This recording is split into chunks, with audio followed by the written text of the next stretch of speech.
Hello everyone, this is Rhythm Srivastava MBBS student of GSV medical college Kanpur. So guys, आप लोग में से जो उत्तर प्रदेश के हो वो कल से स्टेट कोटा के लिए अप्लाई करने की कोशिश कर रहे हो रजिस्ट्रेशन करने की, मगर साइट सर्वर वही हैंग कर रहा है, सर्वर डाउन है। ठीक है, कल से था, मगर अभी क्या हो रहा है, अभी जस्ट आई एक्नॉलेज कि इन द लास्ट 1 आवर, ठीक है, approx 5 to 6 known peoples of mind have successfully registered. ठीक है, यानी कि रजिस्ट्रेशंस अब फाइनली स्टार्ट हो गए हैं। आप रजिस्ट्रेशंस कर सकते हो। ठीक है, तो आप जाके रजिस्ट्रेशंस कर सकते हो, पहली चीज। अब दूसरी चीज, इस वीडियो में हम लोग डिस्कस क्या करेंगे, इस वीडियो में हम लोग डिस्कस करेंगे क्या आपका काउंसलिंग प्रोसेस रहेगा, पूरा डिटेल में सारी चीजें डिस्कस करेंगे, क्या रहता है, क्या सारी चीजें रहती है। और हाँ, बहुत लोगों को कंफ्यूजन हो रही है कि उनके स्टेट रैंक पे उनको क्या कॉलेज मिल सकता है, क्या मिल सकता है। तो मैंने अपने टेलीग्राम चैनल पे, जिसका लिंक डिस्क्रिप्शन में दिया हुआ है, चैनल का नाम है Rhythm Srivastava, RHYTHM space Srivastava, SRIVASTAVA। So जो देखना चाहते हो, मैंने राउंड 1 और राउंड 2 का यूआर कैटेगरी के लिए ओपनिंग और क्लोजिंग रैंक वहां पे अपलोड कर दी है। So those who wish to see it, वो वहां जाके देख सकते हो। ठीक है, so before starting this video, I want to tell you, जो आप लोग में से नीट 2021 के एस्पिरेंट्स हैं, उनके लिए Unacademy brought an amazing opportunity, that is strategic Saturday to improve your NEET 2021 score. Okay okay, so NEET 2021 के लिए आपका क्या स्ट्रैटेजीज रहनी है, क्या आपका फॉलो अप मेथड्स होना चाहिए, क्या चीजें होनी चाहिए, दे विल डिस्कस एवरीथिंग। और ये सारे सेशंस कंप्लीटली फ्री रहेंगे, ऑफ कोर्स फ्री रहेंगे। ठीक है, सो आपको क्या करना है, लिंक डिस्क्रिप्शन में दी हुई है, आपको वहां से जाके आप एनरोल कर सकते हो। स्क्रीन पे डिटेल्स दी हुई है, आप करना चाहो कल आप जाके देख सकते हो। Okay, coming back to our topic, कैसे काउंसलिंग प्रोसेस होगा, क्या होगा। ओके, सो पहले हम लोग डेट्स की अगर बात करें तो देखो यार, रजिस्ट्रेशन अपने 8 नवंबर तक ही होंगे। अभी के एज ऑफ नाउ देखो, भले लेट स्टार्ट हुआ, मगर आई एम एक्सपेक्टिंग 8 नवंबर तक ही होंगे। रजिस्ट्रेशन 8 नवंबर तक ही होंगे। डॉक्यूमेंट वेरिफिकेशन आज 12 बजे के बाद से स्टार्ट हो गया है, मतलब जो जो रजिस्ट्रेशन कर लिए हो वो 12 बजे के बाद क्या नाम है जा सकते हो। आपने जो कोई भी नोडल सेंटर सेलेक्ट किया वाइल रजिस्ट्रेशन, आप वहां पे जाके अपना डॉक्यूमेंट सारे जितने भी हैं वेरीफाई आप करा सकते हो। 6 to 9 नवंबर तक ये प्रोसेस रहेगा। तो अब पहले डिस्कस करेंगे कि रजिस्ट्रेशंस में क्या क्या पूछ रहा है। ओके, सो देखो, आपके जो कोई भी सर्टिफिकेट्स है, like if you have applied for EWS category, या आपने कैटेगरी सर्टिफिकेट अप्लाई किया, आप SC ST OBC कैटेगरी से हो, तो आपको सर्टिफिकेट नंबर्स डालने पड़ेंगे, डॉक्यूमेंट अपलोड नहीं करना है। ठीक है, और अगर आपका डोमिसाइल सर्टिफिकेट है, अगर आप मान लो 10th 12th यहाँ से नहीं कर रहे हो, आपको डोमिसाइल सर्टिफिकेट है, तो उसका भी certificate number you have to enter. Okay, बाकी मैनुअली आपका चेकिंग जो होगी वो आपके नोडल सेंटर पे होगी। इवन आप जब रजिस्ट्रेशन करोगे तो आपको 2000 रुपीज लगेगा। आपसे बैंक डिटेल्स मांगी जाएगी, क्योंकि देखो 30,000 का सिक्योरिटी मनी जमा होगा, जो कि CTS चेक होना चाहिए। CTS चेक अब सारे बैंक्स बनाते हैं, मगर वो लोग नेशनलाइज बैंक एक्सेप्ट करते हैं, तो नेशनलाइज बैंक ही प्रेफर करना है, जैसे SBI हो गया, एक्सिस हो गया, इलाहाबाद बैंक हो गया। ओके, ऐसे बैंक्स प्रेफर करना, इनका CTS चेक्स एक्सेप्टेड होते हैं। ठीक है, वही मतलब DD। सो आपको बनवाना, तो उसमें जब रजिस्ट्रेशन आप करोगे तो आपको वहां पे आपके बैंक की डिटेल्स मांगेगा, क्योंकि इनकेस मान लो आपको कॉलेज अलॉट नहीं हुआ या आपका मनी वापस आना, आपका सिक्योरिटी मनी वापस आना है, तो आपको कहाँ पे आएगा, वो आपके उस बैंक अकाउंट में आएगा, तो उसको आपको एंट्री करनी है। और 2000 रुपए का आपका रजिस्ट्रेशन फीस है। आपको नोडल सेंटर सेलेक्ट करना है कि आप कहाँ पे कराना चाहते हो। जो भी नोडल सेंटर्स अवेलेबल है उसमें से जो आपको नियरेस्ट पड़े, आप वहां पे जाके अपना डॉक्यूमेंट वेरिफिकेशन करा लेना। 9 तारीख तक डॉक्यूमेंट वेरिफिकेशन कराने की डेट है, मगर मैं कहूंगा जब रजिस्ट्रेशन जिस दिन हो जाए, कोशिश करो उस दिन या नेक्स्ट डे करा लो। ठीक है, 9 नवंबर तक मत टालो, आखिरी में बहुत ज्यादा भीड़ हो जाएगी। ठीक है, सो ये प्रोसेस रहेगा 9 नवंबर तक। ठीक है, अब जब रजिस्ट्रेशन ओवर हो जाएगा तो उसके बाद they will release merit list. Merit list finally आएगी, जितने लोगों ने रजिस्टर किया 8 नवंबर तक, 9 नवंबर को मेरिट लिस्ट आ जाएगी। ठीक है, फिर आपका ये जो रिजल्ट आना है, अलॉटमेंट का रिजल्ट आना है, चॉइस फिलिंग आप करोगे। जैसे क्या बोला है इन्होंने कि डॉक्यूमेंट वेरीफाई जैसे ही आप करा लोगे तो आपका पोर्टल ओपन हो जाएगा चॉइस फिलिंग का, आपका चॉइस फिलिंग का पोर्टल ओपन हो जाएगा। इट मीन्स आपको पहले रजिस्ट्रेशन करना है। ठीक है, फिर आपको अपने नोडल सेंटर जाना है। नोडल सेंटर में आपको अपनी डिमांड ड्राफ्ट मतलब DD जमा करनी है, अपने सारे डॉक्यूमेंट्स वेरीफाई करने, वो आपको रिसीप्ट देंगे कि yes your document is verified. ठीक है, उसके बाद मेरिट लिस्ट आएगी, आप देख लोगे, उससे आपको रैंक पता चलेगा आपकी स्टेट रैंक क्या बन रही है राउंड 1 में। ओके, उसके बाद क्या होगा कि जब आपका वहां से वो अप्रूव कर देंगे, तो उसके बाद शायद नेक्स्ट डे या शायद उसी टाइम आपको चॉइस फिलिंग प्रोसेस स्टार्ट हो जाएगा। तो आपको चॉइस फिलिंग कर देनी है, फिर इसका रिजल्ट आ जाएगा। ठीक है, अलॉटमेंट लेटर के साथ 12 तारीख को आ जाएगा। ठीक है, जब आ जाएगा 11 12 में रिजल्ट जब आ जाएगा, तो आपको 12 से 18 तक आपको कॉलेज जाने की परमिशन, मतलब जो भी कॉलेज आपको अलॉट हुआ वहां पे जाके आप एडमिशन करा सकते हो। बीच में छुट्टी रहेगी 14 15 16। ठीक है, तो 3 days छुट्टी रहेगी दिवाली की। तो 12, 13, 17, 18 में जाके आप एडमिशन करा सकते हो कॉलेज में।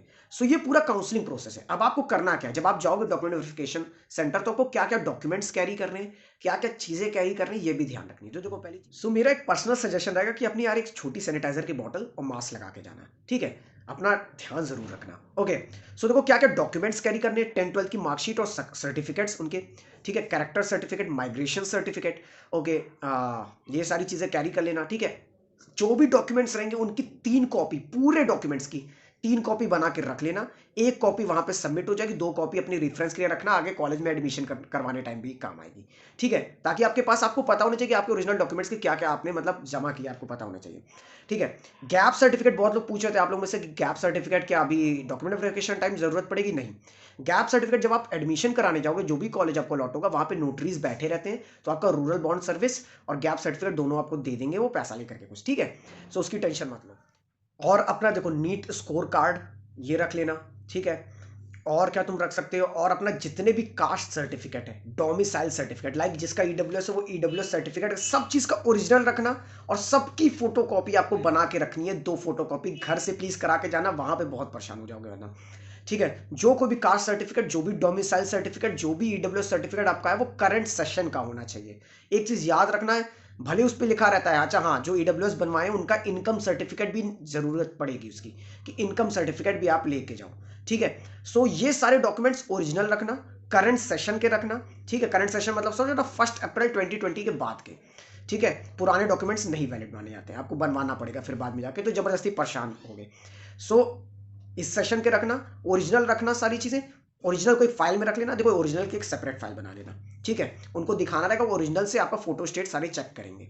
सो फोटो स्टेट घर से 2 कॉपी बना के सारे डॉक्यूमेंट्स की जाना, जिस वो फॉर्मेट पे कहेंगे कि अरेंज कर दो, उस फॉर्मेट में अरेंज कर लेना। रजिस्ट्रेशन स्लिप जो आपने यूपी में जब आप रजिस्टर कर लोगे, तो आपको रजिस्ट्रेशन स्लिप मिलेगी, वो रजिस्ट्रेशन स्लिप रख लेना, उसकी फोटोकॉपी करा लेना। सो ये सारे डॉक्यूमेंट्स आपको must to do, you have to carry, ठीक है। और कोई डॉक्यूमेंट्स की एज सच नेसेसिटी नहीं आती है, ठीक है। बाकी आएगी तो आप देख लेना, उस टाइम ऐसा कुछ नहीं रहता है। अच्छा हाँ, डीडी जो बनवाओगे उसका भी फोटो स्टेट करा के उस कागज में साथ में लगा देना, ठीक है। और जो अपनी डीडी बनवाओगे उसमें पीछे अपना नाम, रोल नंबर, ठीक है, अपने अपने पापा का नाम और वो अपना मोबाइल नंबर, ये चीजें मेंशन जरूर कर देना। कभी कभी डीडी मिस हो जाए या कुछ ऐसी चीजें हो जाए, अपना ऑल इंडिया रैंक भी डाल देना उस पर, ठीक है, ताकि किसी भी तरीके से आपका नुकसान ना हो, ठीक है। बाकी वो जब डीडी रिसीव कर लेते हैं तो वो आपको दे देते हैं, सब डीडी रिसीप्ट दे देंगे, डॉक्यूमेंट वेरीफाइड वाली रिसीप्ट दे देंगे, तो उसके लिए फिर कोई टेंशन की बात नहीं। ओरिजिनल डॉक्यूमेंट्स आपका सबमिट नहीं होता है, बस वेरीफाई हो जाता है, एक जो कॉपी होती है फोटो स्टेट वाली वो सबमिट हो जाती है। तो इसी से मैं कह रहा हूँ घर से 2-3 कॉपी बना के जाओ पूरे डॉक्यूमेंट्स की।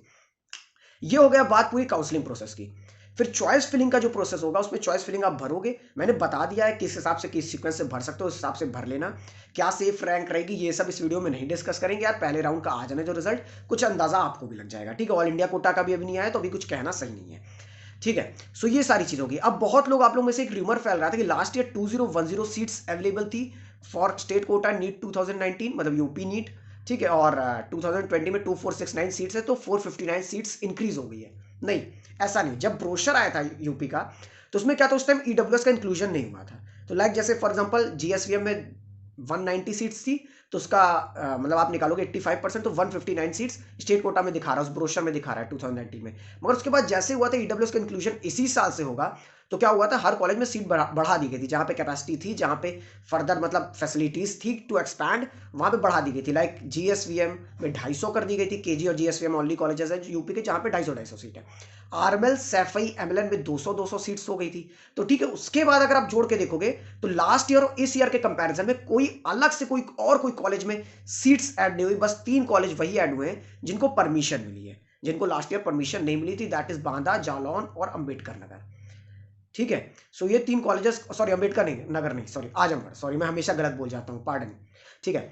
सो ये 3 कॉलेजेस की परमिशन मिली है, ठीक है। सो यही 3 कॉलेजेस की बस सीट ऐड हुई है, और कोई सीट किसी कॉलेज में अभी ऐड नहीं हुई है, नथिंग ऑफिशियल, ओके। जो आपको अभी सीट दिख रही है ब्रोशर में, वो सेम जो एडमिशन हुआ था लास्ट ईयर से, उससे 3 कॉलेज ऐड हुए हैं, और कुछ कहीं किसी कॉलेज में कोई सीट अभी तक ऐड नहीं हुई है। तो ये पहली चीज क्लियर कर लो, इसके चक्कर में वहम में ना रहो कि नहीं बाकी सारे कॉलेजेस में भी ऐड हुई है। और हाँ, तुम लोग को मैं फिर से बता रहा हूं, अगर तुमको जानना है तुम्हारे ऑल इंडिया रैंक पे क्या कॉलेज, मतलब वही स्टेट रैंक पे क्या कॉलेज अलॉट हुआ था, कैसे हुआ था, क्या सारी चीजें थी, तो मैंने लिस्ट प्रोवाइड कर दी अपने टेलीग्राम चैनल पर, राउंड 1 की कट ऑफ भी और राउंड 2 की कट ऑफ भी। यूआर ओपन कैटेगरी के लिए हर कॉलेज के लिए जितने लास्ट ईयर पार्टिसिपेट करे थे यूपी स्टेट कोटा में। सो जाके देख लो, अंदाजा मिल जाएगा। सो होपफुली यार तुम लोग का डाउट काफी हद तक क्लियर हो गया होगा। और कुछ डाउट बच रहा हो तो मेरे से यार बिल्कुल पूछो, कोई टेंशन की बात नहीं है। कमेंट करके पूछ लो, या टेलीग्राम या इंस्टाग्राम या फेसबुक जहां भी पूछना चाहो पूछ सकते हो। ठीक है, सो चलो फिर अच्छे से भरो। All the best. काम माइंड से भरना, चीजें गलत मत करना, कोशिश करना एकदम सही सही रहे, कोई प्रॉब्लम ना है, आराम से एडमिशन हो जाएगा, ज्यादा टेंशन मत लो। बस 5-6 दिन की और बात है, तुमका अलॉटमेंट लेटर तुम्हारे हाथ में रहेगा कि तुम yes you are going to this college. ठीक है, अपग्रेडेशन का कैसे क्या प्रोसेस होता है वो भी हम लोग डिस्कस कर लेंगे। ठीक है, क्या सारी चीजें होती है। अपग्रेडेशन बस सेकंड राउंड में चॉइस फिलिंग आपको करनी रहेगी। अच्छा हाँ, एक क्वेश्चन बहुत लोगों ने पूछा था, क्या सेकंड राउंड में फ्रेश रजिस्ट्रेशन कर सकते हैं? नहीं कर सकते? हाँ कर सकते हैं। जिन्होंने फर्स्ट राउंड में किया है रजिस्ट्रेशन वो नहीं कर सकते, जो लोग अभी नहीं करे हैं वो सेकंड राउंड का जब होगा तो वो कर सकते हैं, इसके लिए कोई मना नहीं है। ठीक है, सो ये करो। अच्छा हाँ, और आप ये भी सोच जानना चाह रहे थे कि आपको सीट कितनी अवेलेबल होगी, ये कैसे पता चलेगा? लाइक एक फर्दर अभी तो ये आ गया कि टोटल इतनी सीट्स है, मान लो 2469 स्टेट कोटा में है, एसएस कॉलेज में इतने स्टेट की सीट है। अब आपको ये नहीं पता, मान लो यूआर ओपन कैटेगरी, जैसे यूआर कैटेगरी, यूआर में ओपन हो गया, गर्ल्स कोटा हो गया, एनसीसी कैडेट हो गया, ex army man, ex serviceman, freedom fighter, तो बहुत कोटाज है ऐसे, सेम ओबीसी में, सेम ईडब्ल्यूएस में, सेम एससी में, सेम एसटी में। ठीक है, यूआरपीएच जैसे एसटीपीएच, एससीपीएच, एससी एनसीसी, एससी ये girls category, SC x army में, तो मतलब सब में फर्दर हॉरिजॉन्टल स्ट्रैटिफिकेशन है सारी, ये सब ये कैटेगरीज मेन कैटेगरीज में, ओबीसी, ईडब्ल्यूएस, एससी एसटी और जनरल, मतलब वही यूआर, सब में फर्दर स्ट्रैटिफिकेशंस हैं। तो उसके हिसाब से जो आपको सीट्स अवेलेबल होगी, जब आप चॉइस फिलिंग करोगे तो आपको हर कॉलेज की उतनी उतनी सीट्स दिखेगी। मान लो if you are from your open category, अगर आप मान लो लड़के हो, आप कोई NCC, ex serviceman, ex army में ये सब कोटा आपके पास नहीं है, तो आप जनरली मतलब ज्यादातर लोग के पास नहीं होता है, तो आपको यूआर ओपन की सारी सीट्स दिखेगी। If you are from EWS, EWS open हो आप, तो ईडब्ल्यूएस ओपन की आपको सारी सीट्स दिखेगी, यूआर ओपन की सारी सीट्स दिखेगी। अगर आप एससी हो तो आपको एससी ओपन की सारी सीट्स दिखेगी और आपको यूआर ओपन की सारी सीट्स दिखेगी। यूआर मतलब it is open for everyone. ठीक है, अब मान लो गर्ल्स कैटेगरी हो, आप एससी गर्ल हो मान लो, तो आपको SC open, SC girl, UR open, UR girl, तो आपको ऐसे दिखेगी। समझ में आ रहा है कि नहीं? तो ये सारी चीजें आपको जो दिखेगी, आपको कितनी सीट्स अवेलेबल है इन राउंड 1, वो आपको चॉइस फिलिंग करते टाइम दिखेगी। तो होपफुली यार ये वीडियो काफी इंफॉर्मेटिव रहा, तुम लोग को अच्छा लगा होगा यार। अगर अभी भी यार प्रॉब्लम आ रही तो पूछ लेना, और सही में अच्छा लगा तो शेयर कर दो सब यूपी वाले बच्चों में जो परेशान हो रहे हैं यार, प्लीज यार सबकी परेशानी दूर कर दो और सबको रिलैक्स कर दो। चलो फिर मैं चलता हूं, बाय बाय, टेक केयर।